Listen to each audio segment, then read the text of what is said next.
Les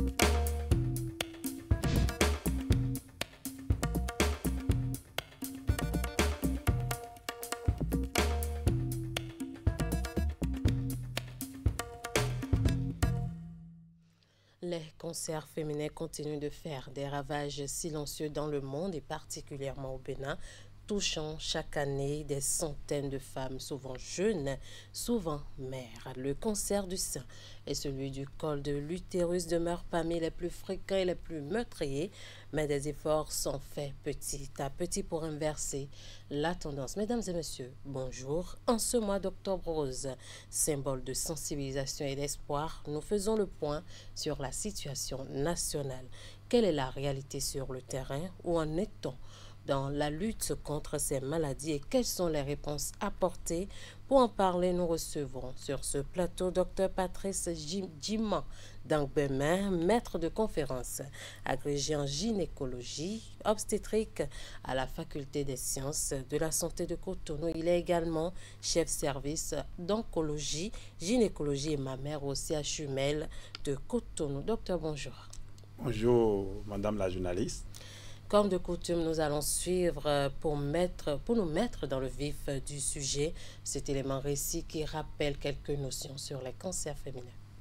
Le cancer du sein et celui du col de l'utérus sont les deux types de cancers qui menacent la jante féminine.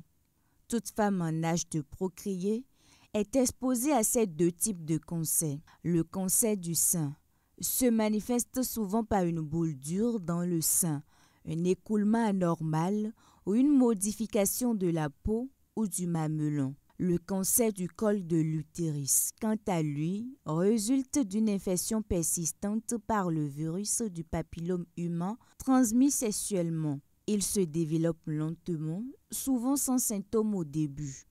Parmi les principales causes et facteurs de risque, la précocité des rapports sexuels, la multiplicité des partenaires, le tabagisme, le surpoids, l'alcool et surtout l'absence de dépistage régulier.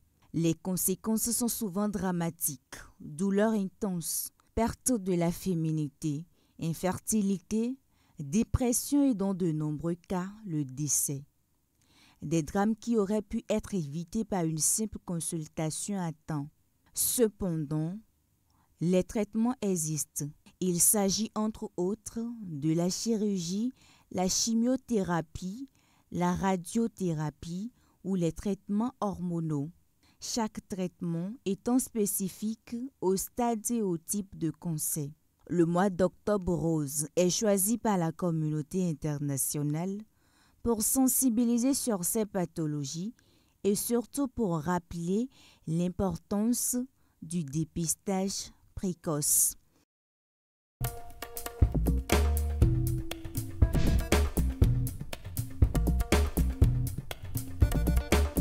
Retour sur le plateau. Alors, dites-nous, docteur, quelle est aujourd'hui la réalité des cancers féminins au Bénin? Merci, madame la journaliste. D'entrée de jeu, je vous remercie pour cette invitation. Je vous remercie également parce que cette émission a un caractère social. Vous savez que à travers cette émission, vous sauvez des vies sans vous en rendre compte. Merci. Pour ceux et celles qui vont suivre et mettre en application les recommandations. Je salue les téléspectateurs et je leur demande de m'apprêter une oreille attentive et je souhaite qu'ils mettent en application quelques recommandations qui seront issues donc de cette émission. Vous avez dit la réalité. Sur le terrain aujourd'hui. La réalité sur le terrain. On veut parler du cancer féminin ou des cancers féminins. Il faut d'abord comprendre ce que c'est que le cancer féminin. Le cancer féminin, c'est une multiplication anarchique, autonome, désordonnée des cellules, la plus petite partie du corps de la femme. Et plus précisément, les plus fréquents en tant que gynécologue, nous avons les cancers d'abord du sein, les cancers du col de l'utérus, la bouche, la partie la plus basse du col de l'utérus, de l'organe qui héberge l'œuf, c'est ça qu'on appelle le col de l'utérus. Vous avez le col de l'utérus même. Vous avez après les cancers de l'ovaire, l'organe qui donne l'œuf pour que l'enfant puisse connaître réellement la vie, qu'on appelle les gonades de la femme. Vous avez également les cancers de la vulve, la partie externe de la femme, après même le vagin qu'on appelle la vulve. Vous avez les cancers. Donc, vous pouvez, quand on parle de cancer féminin, vous pouvez avoir cette multiplication anarchique de tout le corps. Mais en tant que gynécologue, je vais m'appesantir sur les cancers féminins, surtout gynécologiques. Mais vous demandez la réalité. Oui. Je vous dis que c'est catastrophique. Elle n'est pas une invention. Quand on parle de cancer féminin, ce n'est pas une invention. La réalité sur le terrain, c'est que nous avons réellement un problème de santé publique. Le cancer constitue un problème de santé publique. C'est également un problème sociétal et son impact est important sur le plan de la vie conjugale, sur le plan de la vie sociale, sur le plan économique et sur tous les plans. Je vais y revenir. Alors, dans vos consultations, quels sont les types de cancers les plus fréquents que vous retrouvez chez les femmes béninoises? Au Bénin, le tout premier des cancers en termes de fréquence, c'est d'abord le cancer du sein. Et ce cancer du sein, après vous avez le cancer du col de l'utérus, le cancer du corps de l'utérus et les cancers de l'ovaire. Après cela, vous avez les cancers de la vulve et le cancer du vagin. Et après cela, vous avez d'autres cancers qui ne sont pas gynécologiques. Ça peut être le cancer du sang, le cancer de la peau, les cancers neurologiques. Vous pouvez avoir des os, mais ça, c'est pour d'autres spécialités. Ouais. Ils reviendront sur ces types de cancers. Mais en plan gynécologique, les plus fréquents, voilà les 4 types de cancers les plus fréquents que je viens de vous énumérer. Alors, dispose-t-on de récentes données sur leur prévalence? Est-ce qu'on peut parler en termes de statistiques? Qu'est-ce que nous avons? Oui, quand vous prenez 100 000 femmes au niveau de l'Afrique, 100 000 femmes au niveau de l'Afrique, pour le cancer du sein, vous avez entre 25 et 30 femmes par an atteintes de cancer du sein.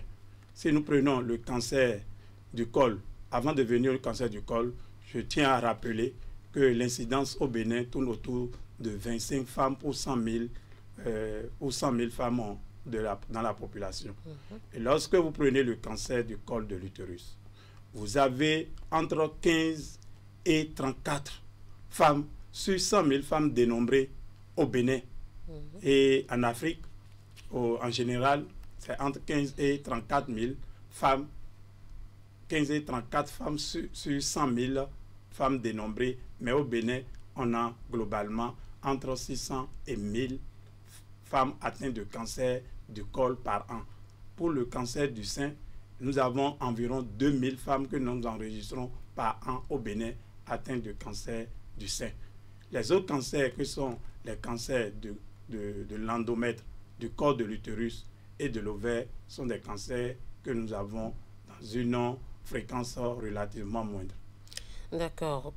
2000 femmes souffrant du cancer du sein, à peu près 1000 femmes souffrant du cancer du col de l'utérus. On dira que les chiffres ne sont pas si élevés, mais ces chiffres ne sont pas vraiment des chiffres qu'on peut banaliser. Alors, quels sont les principaux facteurs de risque de ces cancers-là au niveau des femmes? Si vous permettez, les chiffres sont élevés. Les chiffres que je viens de donner, c'est pas chaque année.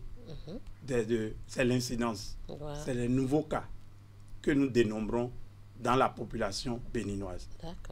Entre 600 et 1000 cas, nouveaux cas de cancer du col de l'utérus et environ 2000 nouveaux cas du cancer du sein.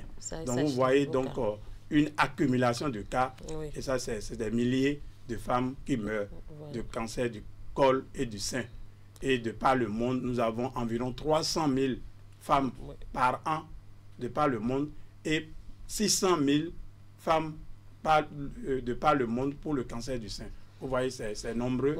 Ce cas, donc, c'est des chiffres qui sont alarmants.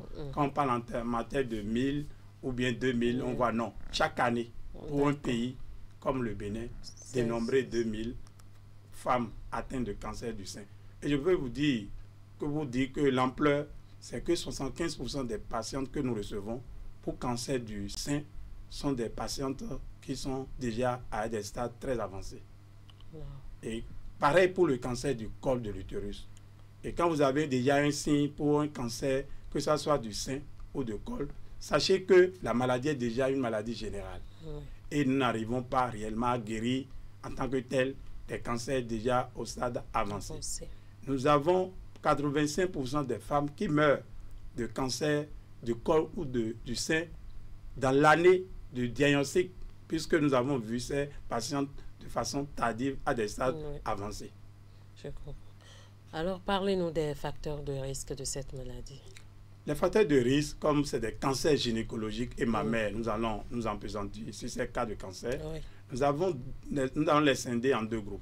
Nous avons les cancers hormonodépendants, donc c'est les substances qui permettent à l'organisme un fonctionnement normal de l'organisme. Je prends l'exemple de l'oestrogène. Dans les cancers hormonodépendants, nous allons citer le cancer du sein, citer le cancer de l'endomètre, le cancer de l'ovaire. Et lorsque vous prenez ces trois cancers, ils ont à peu près les mêmes facteurs de risque. C'est-à-dire que le groupe des femmes qui présentent un de ces facteurs a plus de chances de développer un cancer de ce groupe-là par rapport aux femmes n'ayant pas du tout ce facteur de risque. Cela ne veut pas dire que lorsque vous portez un facteur de risque, vous serez nécessairement victime de cancer. Ça ne veut pas dire ça. Mais entre la population, le groupe de la population présentant un facteur de risque et la population ne présentant pas du tout de facteur de risque, nous avons compris qu'il y a plus de chances d'avoir de cancer dans le groupe où il y a un facteur de risque. Mais quels sont ces facteurs de risque dans le groupe des cancers hormonodépendants, à savoir le cancer du sein, le cancer de l'endomètre et le cancer de l'ovaire?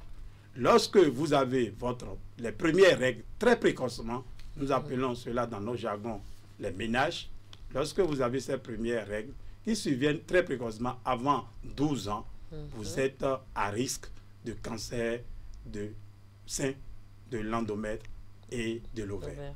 Lorsque votre première grossesse, vous l'avez après 35 ans, vous savez que vous êtes à risque de cancer du sein, de l'ovaire et de l'endomètre. Lorsque vous connaissez ce qu'on appelle la ménopause, c'est la cessation définitive des menstrues. Lorsque vous connaissez cette cessation de façon tardive, après 56 ans, vous devez savoir que vous êtes à risque de ces cancers-là. Vous avez une infertilité. Vous n'arrivez pas à concevoir et on utilise des méthodes artificielles pour vous aider pour la conception. Lorsque ces méthodes et également l'absence donc de la conception constitue un facteur de risque. D'autres facteurs existent, mais si on peut garder ces facteurs que je viens d'énumérer, pour le triple cancer sein, endomètre et ovaire, ce serait déjà génial. Nous allons parler du cancer du col de l'utérus. Par rapport au cancer du col de l'utérus, il y a des facteurs qui sont identifiés. Le facteur le plus important et le principal facteur de risque demeure l'infection persistante à Human Papilloma Virus. Ce virus est un virus ubiquitaire, c'est-à-dire qu'on peut retrouver à n'importe quel endroit sur les surfaces, mais ce virus, lorsque cela persiste dans votre organisme, ce virus est un facteur qui doit pouvoir faire 99% des cas de cancer du col de l'utérus sont attribués à ce virus-là. Ce virus, pour que ça persiste, il y a d'autres facteurs qui permettent la persistance de ce virus. Il y a le premier rapport sexuel précoce. Avant 16 ans, vous avez la première grossesse avant 20 ans, vous avez accouché plusieurs fois, c'est ça que nous appelons la multiparité.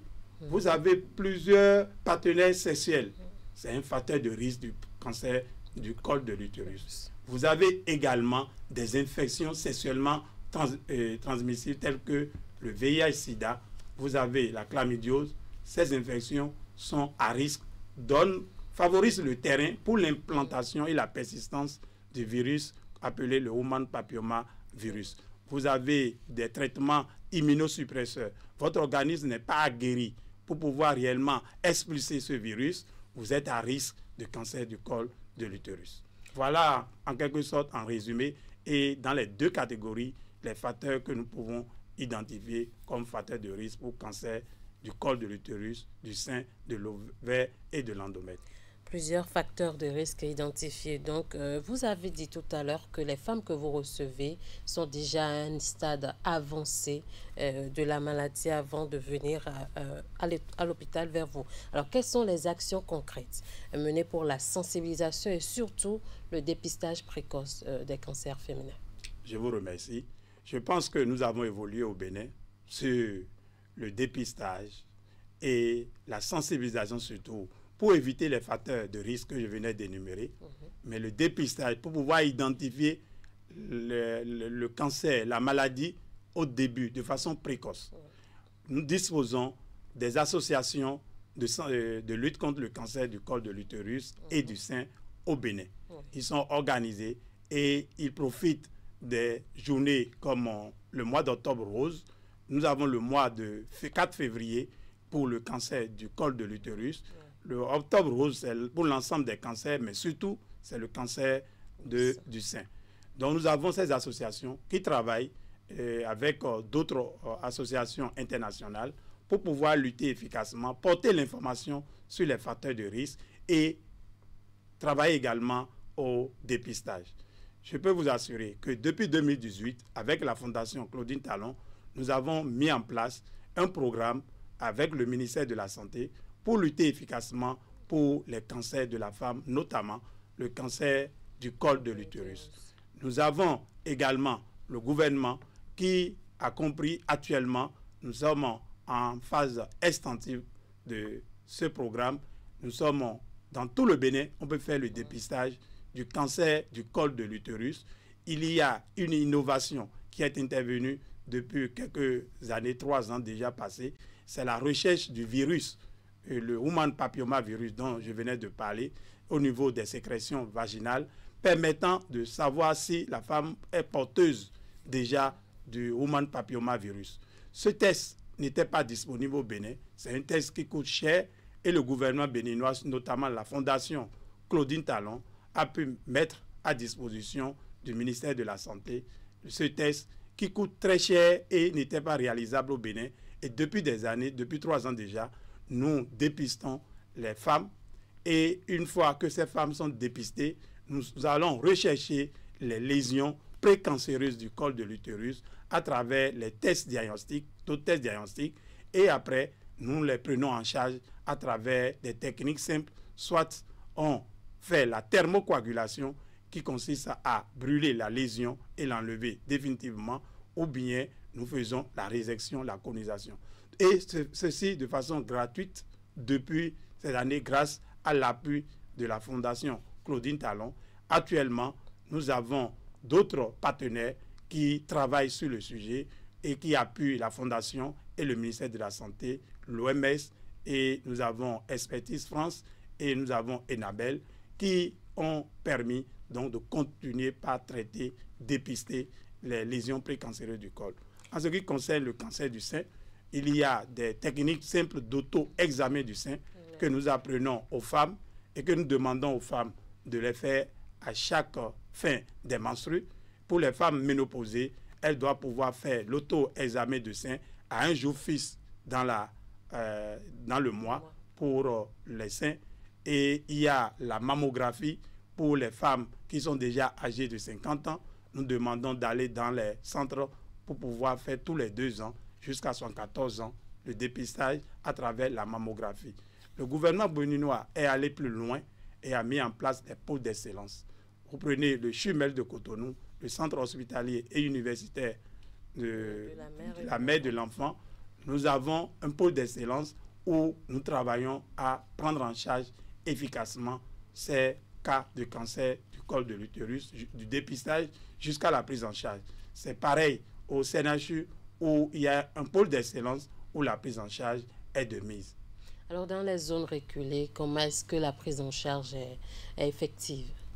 Il n'y a pas un centre de santé au Bénin où l'agent de santé ne sait pas comment on peut dépister avec les moyens qu'il a disponibles à son niveau. Il n'y a pas cet agent de santé qui n'a pas les moyens pour pouvoir dépister le cancer du col de l'utérus et le cancer du sein. Nous sommes en extension, mais tous les agents de santé sont formés pour faire ce dépistage.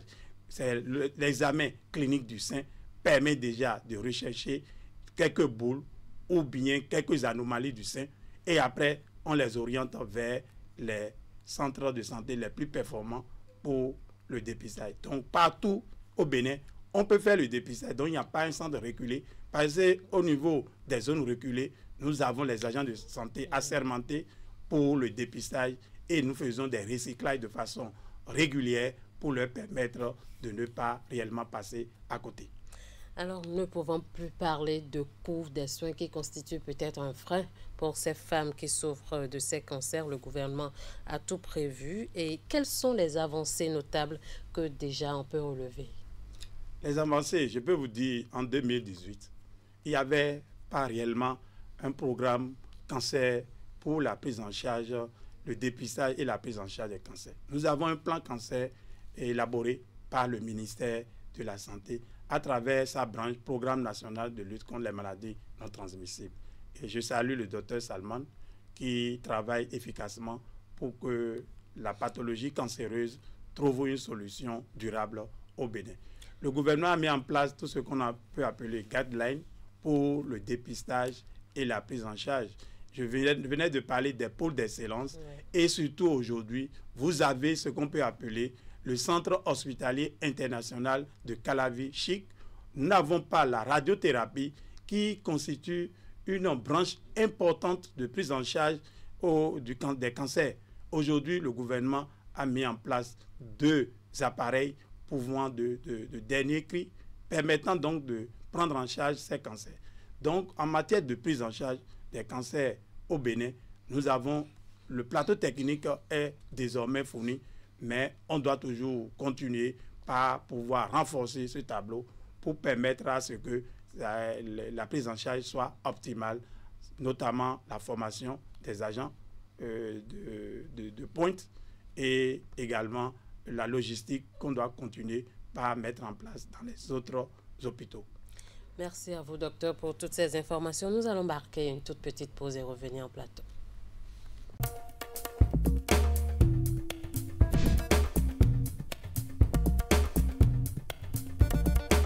Alors, nous sommes de retour sur ce plateau. Dans la seconde partie de cette émission, nous allons parler des défis et perspectives. Nous allons le faire en 2 questions en plus. Alors, quels sont les défis aujourd'hui en matière de lutte contre les cancers féminins?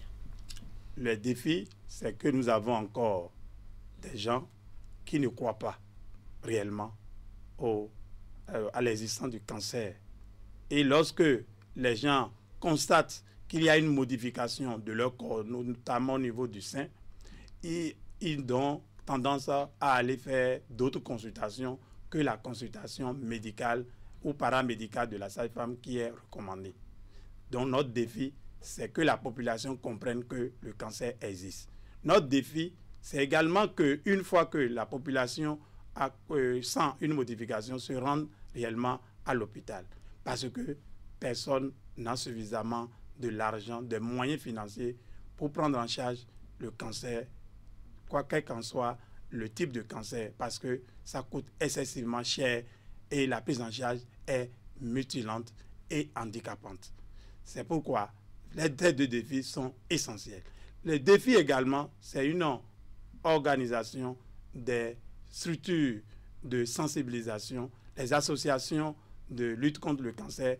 On doit désormais les professionnaliser, faire en sorte que ces associations de lutte contre le cancer puissent avoir des thématiques claires pour pouvoir avoir réellement une fédération. Dans d'autres pays, quand vous prenez par exemple le Burkina, vous prenez la Côte d'Ivoire, il y a la fédération de lutte contre les cancers. Et donc, c'est l'ensemble de ces associations qui se mettent ensemble.